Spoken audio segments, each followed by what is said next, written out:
Volgende wil met jou juist praat oor dit, is, wie is ons? Waar glo ons? Kry God die eer vir dit wat hy doen? En ek wil, gister toe kyk ek 'n gedeelte waar Amerikaanse soldate in Somalië ingegaan het. Wat gebeur het, die was 'n vrou gewees, sy was 'n welsynswerker, en wat sy gedoen het is al werk was, om in te gaan en dan sy mense gaan vertel, hierdie kinders verduidelik, hoe om te werk as jy met landmyne te doen het, en met hierdie bomme te doen het, hoe hanteer jy dit?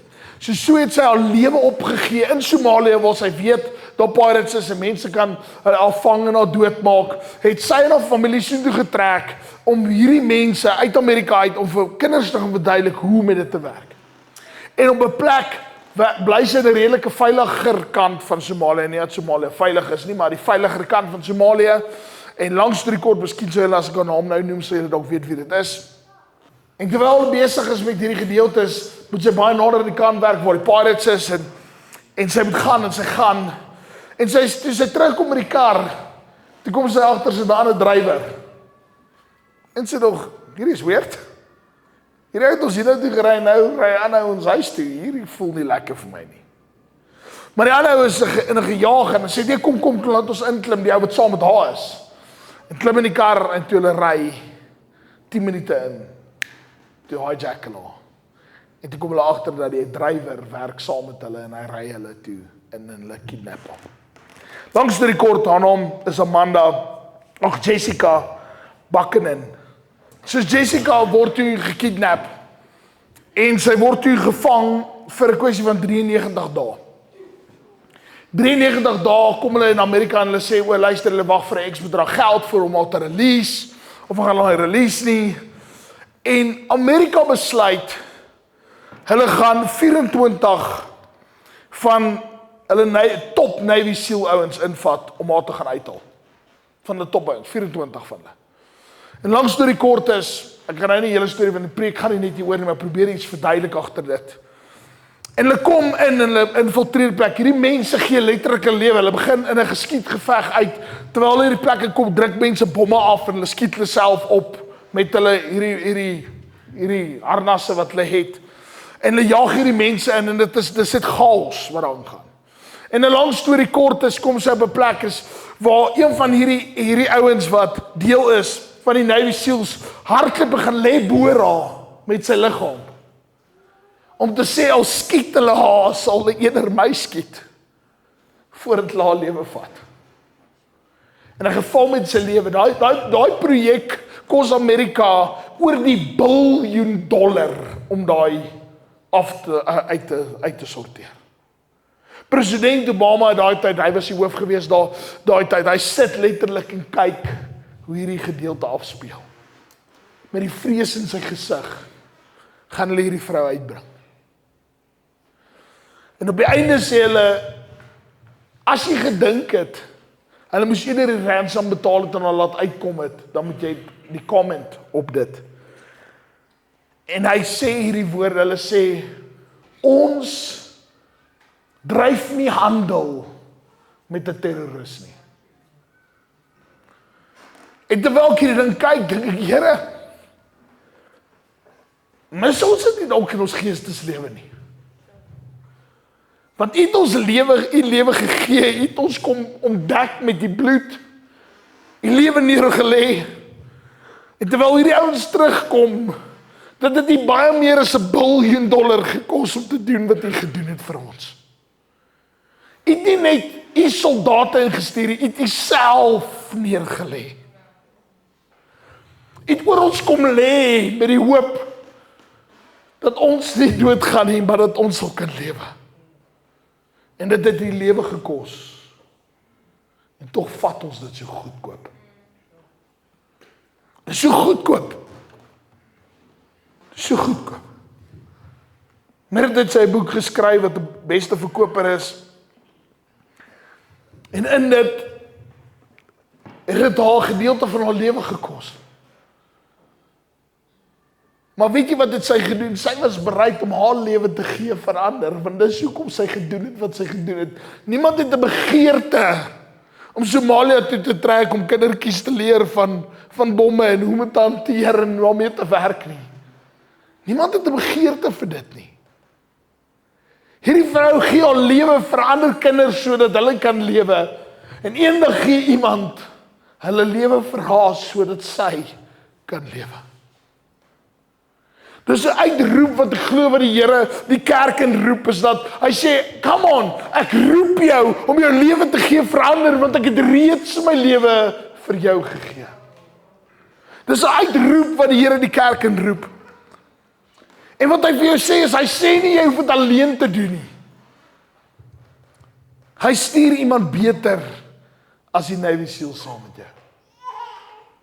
Hy stuur iemand beter as die beste getrainde groep in die wêreld, stuur hy saam met jou. Hy stuur die Heilige Gees saam met jou. En dis nie net om sekere goed te kan verrig nie, dis om in elke vorm jou lewe te kan neerlê.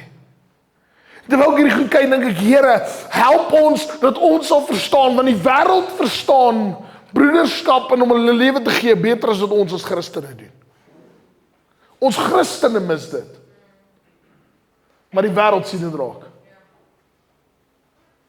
Laaste storie, ek sê om vir 'n klomp stories te vertel nie, jy my soos regtig kan sien, jy was nie heeltyd, jy was siek geweest, want jy kom vertel net van ons geestelike.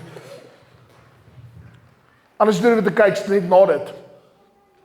SAS, ouens, 2 van hulle word gecapture. En hulle word blootgestel voor almal, hierdie 2 ouens. En 6 van die SAS groepspanlede sê, daar's nie 'n manier dat hulle ons ouens so sal verneder nie. Sonder dat hulle reg kry, sonder dat hulle enige van bo af bevel kry. Vat hulle tank, jaag deur die prison se muur, gaan hulle ou uit. Sort uit wat hulle moet uitsort, gaan hulle ouens uit en ry terug. En ek dink dis funny hoe hulle dit doen. Want hulle soos ons is gebind as SAS, is ons die wêreld se beste. Ons staan saam. Dan kom ons by die kerk en by Christen dan sê nee, Jesus my maat, ek weet nie of ek kan sien vir hierdie mense nie. En dink ek, Here, waar is die kerk? Waar is die kerk? En ek glo, vanoggend is dit wat die Here vir ons sê. Die Here vra nie dat ons moet eenheid hê daar buite nie. Die Here vra, mag ons 'n beginpunt hê. Mag die beginpunt die Gees van God wees.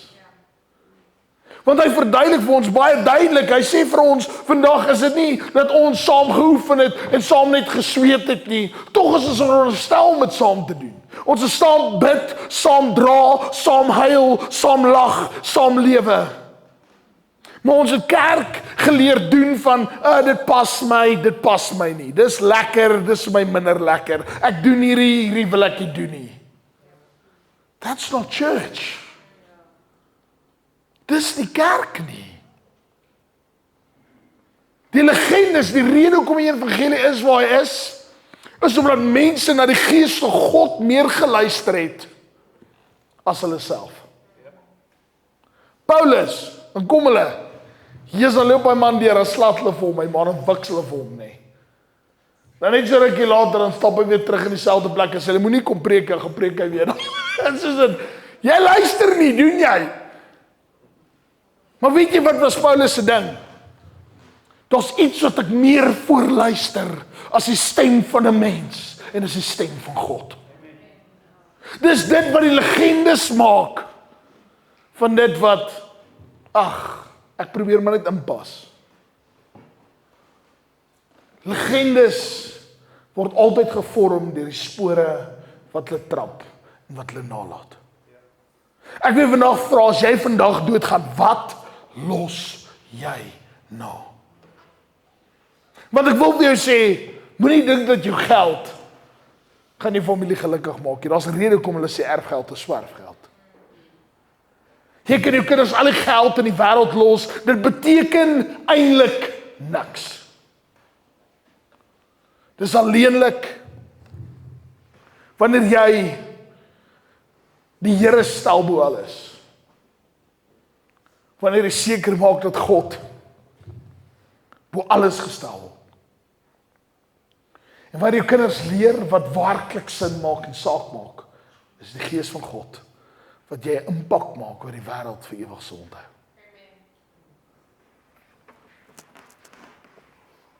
Kom ons gaan na die woord toe. Julle almal wag al voor, ek weet dit. Hier gaan ons. Spreuke 16 vers 18. Hy sê hier gedeelte, hy sê trotsheid kom voor die val. Die ander een vertaling gebruik voor die val. Dan sê hy voor die verbreeking en hoogmoed kom voor die val. So hy verduidelik vir ons, hy sê trotsheid kom voor die verbreeking en hoogmoed kom voor die val. Soos baie keer in ons lewe sê ons, Here, ek verstaan nie, hoekom val ek? Hoekom val ek? Here, soos wanneer ons hoogmoed in jou lewe, en waar 'n hoogmoed is, moet jy val. Want as God jou bless in jou hoogmoed, dan dink jy kry dit nog beter reg op jou eie. Maak dit sin? God kan nie betrokke wees in die plek van hoogmoed nie. Want dan leer jy dat jy kan lewe sonder God. Dis die slegste ding wat jy ooit in jou lewe kan doen. Die slegste ding in ons lewe wat ons ooit kan doen is om te lewe sonder God. Dis hierdie gedeelte. Jakobus 4 vers 6. Hy sê, maar hy gee groot genade, daarom sê hy, God weerstaan die hoogmoediges. Maar aan die nederiges gee hy genade. Kom vertel gou 'n storie. Here vergewe my, want dit is, en ek stel my in 'n baie swak lig, maar dit is die waarheid. Ek was nie altyd baie lief vir Australianers nie. Australianers was 'n nasie wat onder my vel kon inklim nie. En ek praat met een van my vriende en hy was lank in Australië gewees en ek sê vir hom, "Yes Jason, vertel my gou, Australië is nie die arrogantste mense in die wêreld nie." Hy sê, "Rudy, niemand is meer arrogant as 'n boer nie." Hy sê niemand nie. Hy sê ons dink ons weet alles. Ons verstaan alles. Almal moet sien goed soos ons dit sien. Almal moet dinge doen soos ons dit doen. Hy sê daar's niemand meer arrogant as 'n boer nie. Hy sê ek beloof dit vir jou. En toe dit met my sê, droog ek. Toe moet ek dit sluk. Ek sê okay, Here. Dit is so maklik om my vinger te wys en actually is daar hoogmoedigheid. Even in daai stelling is daar hoogmoedigheid. In die stelling om te sê, is dit nie die mees arrogantste mense nie. In die stelling is daar hoogmoed. En weer, omdat daar hoogmoed was, as ek net die vraag gevra het, vertel my gou, is dit mense wat hoogmoedig is? Ek het altyd gewonder, is daai hoogmoed? Nee, dis nie hoogmoed nie. Maar net omdat ek die stelling gemaak het, moes my woorde sluk. Maak dit sin wat ek vir jou sê? Jou hoogmoed sal altyd jou bring op 'n plek waar jy moet sluk. Jy sê kan mense domineer. Ja, jy kan jou werkers maak vir doen wat hulle moet doen, want hulle kry salaris. Jy kan. Maar jy gaan nie legende nalat nie. Hulle gaan verby jou stap en dink, "Ag, wat 'n mens is jy." En dis die verskil is dat jy los nie iets nadat mense na jou gaan opkyk nie. Jy los iets nadat mense eintlik op jou gaan neerkyk. En dis nie wat God wil hê vir ons nie. Hy wil hê dat ek en jy altyd op die plek sal wees van nederigheid. Ek praat hierdie week met iemand, doen 'n berading. Iemand sê vir my, "Yes, maar ek struggle met hierdie by my werksplek, dit is my taaf. Ek kry net nie met hierdie ou gedeel nie, ek kry nie met hierdie ou gewerk nie. Verstaan jy, my baas, en as ek vir hom sê, hy gaan hier foute maak, en luister hy nie vir my nie. En ek weet ons gaan pak slaag kry in die maatskappy. En ek sê verduidelik vir hoe dit sê, en presies dit, hy maak hierdie stellings. En hy is dalk reg. Maar net hoe hy dit stel, change alles. Hy kom uit 'n plek uit van, ek sien wat jy nie sien nie, en jy mis dit, in plaas wat hy net op 'n plek kom van, ek wil gou vinnig vra, heiliglik, ons lead times op hierdie ouens. Dink jy nie, as ons dalk gaan heeltyd dit mis, mag dit dalk ons besigheid affekteer nie. Ek sê, deur om net daai vraag te vra, verander alles. In plaas dat jy die stelling maak, vra net die vraag. Maar dis wat die Here ons leer, Jesus kom, die Seun van God wat alles weet in die wêreld. En wat doen hy? Hy sê vir almal alles, nê. Nee, hy vra meer vrae as wat hy stellings maak. Gaan lees dit. Hy vra meer vrae as wat hy stellings maak. Kom verduidelik jy gaan. As jy wil hê 'n man moet jou minder lief hê, vertel hom hoe hy jou nie lief het nie. Jy het dit al getraai. Jy het my nooit lief nie. Jy spandeer nooit tyd saam my nie. Jy wil nooit saam met tyd aan een kant sit vir my nie en dan soos ag kom my lief, ek wil so graag lief hê. Jy het ooit so 'n reaksie gekry. Nee, hy sê dankie Here, verstaan jy hoekom? Maar wanneer jy net kom en sê, hier's my bekkie, ek mis jou, hè. Hier's lief, ek mis jou dat jy my net vashou, ek het jou so nodig. Net humbleness, boem, draai dit die hele situasie op. Dit werk in elke faset so. Want humbleness dra krag, maar trotsheid bring ons tot 'n val.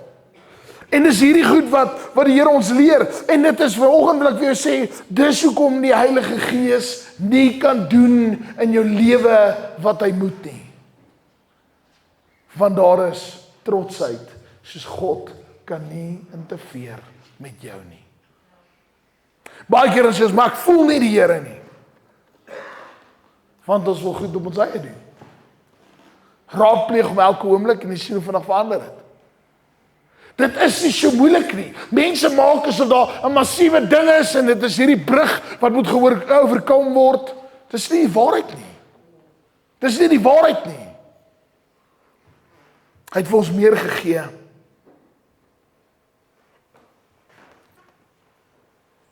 Ek gaan nie so verder, ek gaan nie 7 lees nie, kan net daar by hou.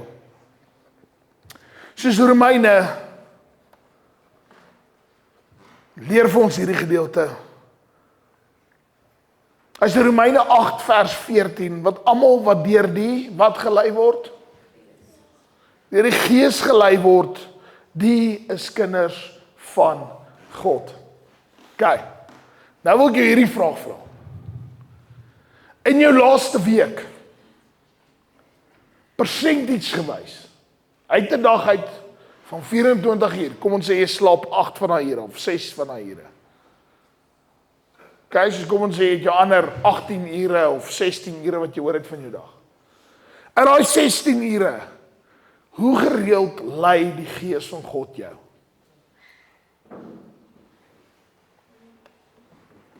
Vra jouself daai vraag.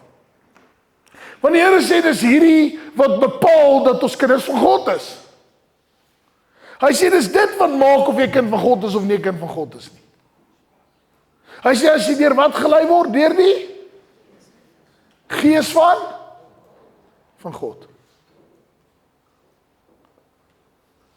Deur die Gees van God.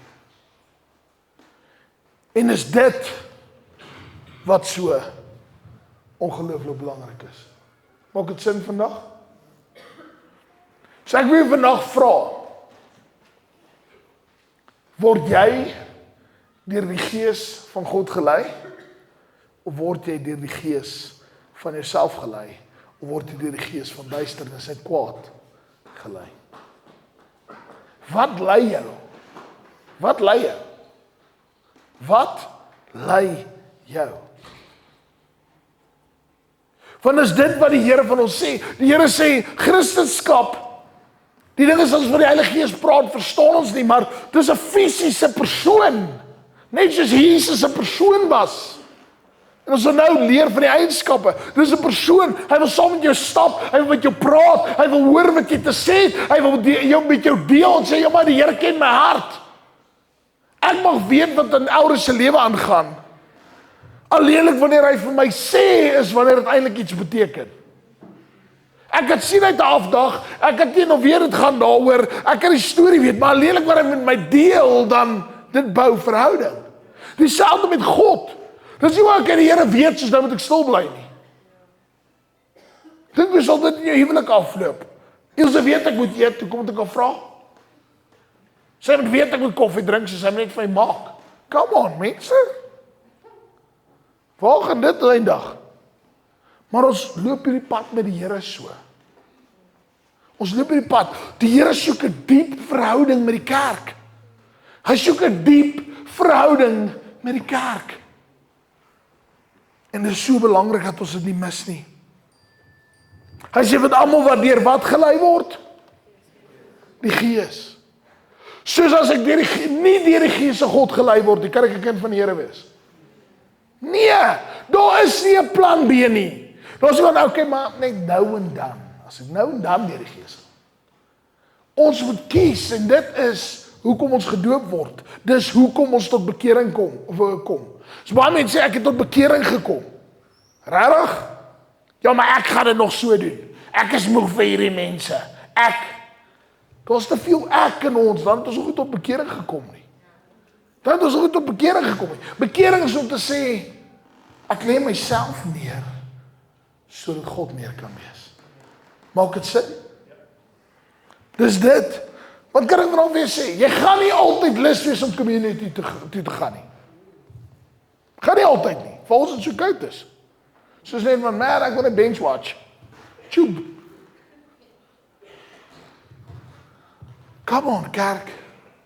Kan ons die dinge van God hoor? Ag, Gees, wat sê U vir my? Ook by die nakoming byeenkomste, okay, Here, ek's daar. Here, my vrou maak my klaar, Here. Nie myne nie. Dis glad nie. Sy kan nie. Maar Here, my vrou maak my klaar. My man maak my klaar. Here, ek weet nie hoe nie. Hoe moet ek dit hanteer, Here? Nee, ek gaan hom sê. Hey, wow, sê hom niks. Bid, vra die Here. Bid, vra hom. Verstaan dit? Bid, vra hom. Sê, Here, hoe moet ek dit hanteer? En ek beloof jy approach mag het verander. Dalk het jy nog nooit jou man gevra, is jy okay, lief? Is jy okay? Ek kan sien jy battles, so net iets wat ek vir jou voor kan bid. Daai vraag kan eerder is dit, ja, jy's likely so distant, jy praat nie met my nie, jy's heeltyd in 'n mood. Dink jy gaan soos, ag, ek is so jammer, ag, jy's great. Sodra daar trotsheid opstaan, is dit 'n sleutel tot disaster. Dit was nog altyd. Want weet jy wat, is asof daar 'n warrior in ons opstaan, sodra iemand wil fight. Ek weet nie by julle nie, maar dis oor die algemeen by my wat plaasvind. Jy moet leer om te submit, jy moet leer om 'n plek, weet jy hoe doen ek hierdie week? Ek probeer baie keer as ek sulke goed beleef, dan gaan ek in my kamer in of apart, dan soek ek die Here, soek die skrifverse op, en as ek klomp skrifverse, dan werk ek deur en dan bid ek, en dan gaan adres ek dit, dan soek ek die Here. En ek kry dit nie altyd reg nie, maar ek kry baie reg. En ek moet weer sê, dit verander letterlik heeltemal wie ek is, as mens. Maar as ek daai goed nie doen nie, mense, het gaan die vyand vir jou gryp, en jy gaan die battle verloor. Soos wat sê die Here, hy sê, want almal wat deur die Gees van God gelei word, die is kinders van God. Spreuke 4 vers 6 maak vir ons baie duidelik dat ons nie op ons eie krag moet staat maak nie. Inteendeel, daar is soveel skrifte wat sê, vervloek is jy wat op die arm van die vlees vertrou. Dis 'n ander skrif. Hy verduidelik dit vir ons dat daar kus op jou rus as jy op ander mense leun. Daar's 'n kus. En dit sluit jouself in, hoor. Jy is ook vlees. Jy is ook 'n mens, as jy gewonder het. So hy verduidelik hierdie vir ons, hy sê, in Sagaria 6 vers 4, hy sê, toe antwoord hy en sê vir my, dit is die woord van die Here wat aan Zerubbabel, naamlik, nie deur krag of deur wat? Geweld nie, maar deur my Gees, sê die Here van die leerskare. So die Here sê, baie keer wil ons krag gebruik, baie keer wil ons geweld gebruik, baie keer wil ons mense net 'n bietjie rondgryp en 'n bietjie ronddruk. Maar die Here sê, dis nie die manier hoe om dit te doen nie. Hy sê, nie deur krag of geweld nie, maar deur die Gees van die Here, van die leerskare. Hy verduidelik ook die posisie van die Here. Hy sê die Here van die leerskare, die God van alle gode, die koning van alle konings. Hy word nie net El geskryf, maar Elohim, wat meen, die God van alle gode. Dis hy wat praat. Maak dit sin vandag? So hy kom by hierdie gedeelte, dan sê hy verder, hy sê in Johannes 14 vers 26, Dan sê hy die gedeelte vir ons, hy sê, maar die trooster, die Heilige Gees, hierdie verduidelik van die persoonlikheid van die Heilige Gees. So hy verduidelik vir ons dat ons nie op die mens moet steun nie. Hy verduidelik ons moenie op jou vlees steun nie. Hy sê moenie op jou eie gedagtes leun as persyn nie. Maar hy verduidelik hier, hy sê, maar die trooster, die Heilige Gees, wat die Vader in my naam sal stuur, hy sal julle alles leer en sal julle herinner aan alles wat ek vir julle gesê het. So hy verduidelik vir ons die werk van die Heilige Gees. Hy sê maar die trooster die Heilige Gees gee. So hy sê hy sal vertroos. Hy sal vir ons verduidelik wie Jesus is. Hy sê wat die Vader in my naam sal stuur. Dan sê hy sal julle alles leer en sal julle herinner aan alles wat ek julle gesê het. Nou baie keer dan kry jy mense gebruik leerskrif wat sê hulle, o ja, ek het nie om kerk toe te gaan nie. Die Heilige Gees sal my alles leer. Klink daai soos trotsheid vir jou, want vir my klink dit soos trotsheid. OK? Wat sê die skrif daar? Meer dat ons niks moet doen nie, nou moet ons net sê, okay, Heilige Gees kom leer my, nou moet ek ook die Bybel lees nie, want die Here sê hy sal my alles leer. Is dit wat daar staan? Dis nie wat daar staan nie, OK? Wat is dit? Ons sal iets spreek en die Here sal iets in jou hart vasmaak en hy sal vir jou leer en hy sal vir jou wys. En die dag wanneer jy dit het of jy sê iets lees in die Bybel en die Here sal dit in jou hart vasmaak en die dag as jy by iemand is dan kom dit op. Het jy dit daar agtergekom en dink jy, waar kom daai vandaan? Was jy al daar gewees? Dan dink jy, maar ek ken nie, maar jy dan begin skryf net borrel en jy dink, waar kom hierdie goed vandaan? Dit is die Heilige Gees wat jou herinner aan die woord van God. Maak dit sin wat ek vir jou sê? So dis wat die Here ons voorroep, hy sê as jy herinner aan alles wat jy gesê het. Dis wat God wil hê vir my en vir jou. Dis 'n persoon. Ons stap saam met 'n persoonlikheid. Maar duidelik maak hy dit vir ons met hierdie gedeelte dat dis nie net 'n iets nie. Dis nie net 'n force nie. Dis 'n persoon. Ek weet Dirk het laas ook oor gepraat. Praat hy van oor hoe die Heilige Gees oor die water gesweef het. En hoe dit reeds daar was. Dawid se man wat konstant gesê het, Here moenie Gees maar wegvat nie. Dawid het konstant hierdie taal gepraat. Want God se Gees het op individuele mense gerus. Maar in die Nuwe Testament sê ek stort my Gees op alle vlees uit. Sluit dit jou in? Ek dink jy val onder alle. Soos ek wil vandag vra is jy gereed om 'n ander lewe te lei? Is jy gereed vandag om hierdie keuse te maak om te sê, Here, ek lê my lewe weer opnuut voor U neer. Ek kort U Gees in my lewe. En is nie iets wat jy net volgend gaan besluit nie. Jy gaan nou as jy ry en 'n taxi draai voor jou in dieselfde besluit moet maak. Jy gaan dit eintlik voor die taxi moet maak. Maar dan wil jy doen na die taxi nie, want dan het jy probleme. Want dan gaan jou vlees inskop, ek beloof dit vir jou. Maar as jy voor die tyd al besig was met God en die taxi ry voor jou en dan hanteer jy baie makliker. Maak dit sin vandag? Ek en jy moet besef dat die Gees van God, daar's baie keer wat die ou mense my opspring en ek sal dit nooit vergeet nie. Ek was in 12 Gardner gebly, maar ek was al in die bediening gewees. Dit was baie jare terug nou. Baie jare terug nou. Ek kan seker omtrent 8 jaar of 10 jaar terug. En terwyl ons besig is om te ry, slaan die roebord groen en terwyl ek oor die pad ry, jaag daar 'n kar agter my verby, maar seker teen ek skat seker 180 km/h aan die hoofstraat af. Agter my verby. Oor 'n rooi roebord. Maar ek verloor dit. Soos ek net weer verduidelik, instant, dis ek van 0 tot 300 in een oomblik. En ek jaag op my kar om en ek dog vandag gaan ek hierdie ou gryp. En terwyl ek besig is om te doen, sê dit duidelik hoor ek die Here sê vra kom my toe nie jou nie. En terwyl ek dit sê, dit doen nog dankie Here. Want hoor gou, kom ons sê daai dag ek het dit gedoen. En ek het anders te gereageer. Was dalk hoeveel van julle nie in hierdie kerk gewees nie, in die eerste plek. Ek was teen al nie meer pastoor gewees nie, definitief. En dit deur omdat ek die mag in my eie hand wil vat, in plaas dat ek wil wees soos Jesus. Dit is so maklik, dit is so fyn lyn tussen 'n besluit maak wat goddelik is en nie goddelik is nie. En die nagevolge is katastrofies. So ons moet op 'n plek kom waar ons eerder luister na die Gees van God. As die Here nie by my was nie, sou daai dag dalk heeltemal anders te gelyk het. Want die eerste ding wat ek dink is my kind sal sonder pa groot word, my vrou sal sonder 'n man groot word. Broer, as daai goed hardloop so deur die kop in daai tyd.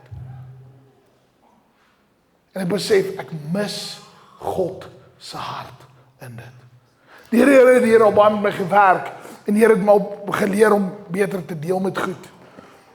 En dankie Here ook vir vol 12, ek dink ons moet baie gegroei van dat ons vol deel is van vol 12, en die Here het ons geleer om meer soos hy te wees. En dis die hart van die kerk. Maar waar begin dit?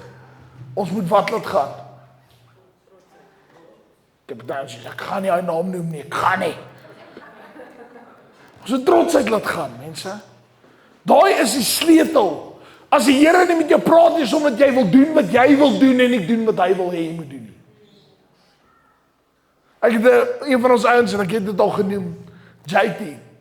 Hy het eendag so baie mooi ding wat hy gesê het. Hy sê, as jy nie bid nie, wys dit eintlik dat ons in 'n mate arrogant is. Dis nou maar my eie bewoording. Hy sê, want dit meen jy dink jy kan die lewe doen sonder God. En dis presies wat dit is. As ons nie bid nie, meen dit, ons is nie afhanklik van die bron wie God is nie. Ons moet ons afhanklikheid besef, selfs met die woord. As jy die woord nie ophou nie. En weet jy wat is die probleem? En ek het self in my lewe 'n mate van dit beleef. Baie keer het ons sukses beleef deur ons eie wil te forceer op die wêreld af. I've been there, okay? Wat ek bedoel daarbey is met die rugby in 'n mate. Nie net om goddelik te wees om 'n rugby te sê druk en jy verstaan dat jy doen wat jy wil en jy maak op as jy wil en verstaan dat jy forceer jou eie patroon op die wêreld af. Maar die ding is, en dan waar daar doen is, dan hou dit vir jou reference dat dit sukses is. En dan probeer jy daai selfde stelsel hou vir die res van jou lewe. Maar ek wil vandag vir jou sê, dis daai stelsel wat nooit in jou lewe sal opgehou word voor God en voor mense nie. Mense sal nie jou eer vir dit nie. Mense sal jou alleenlik eer vir waar jy soos God gelyk het. Dit wat jy nalaat, is wat so belangrik is. En nie net as ons doodgaan nie, as ons wegstap by mense. Hoe voel mense? Het hulle God beleef? Kon hulle Jesus aangeraak het deur die manier hoe hy goed doen? Mag die Gees van God ons help, dat ons dit verstaan volgens.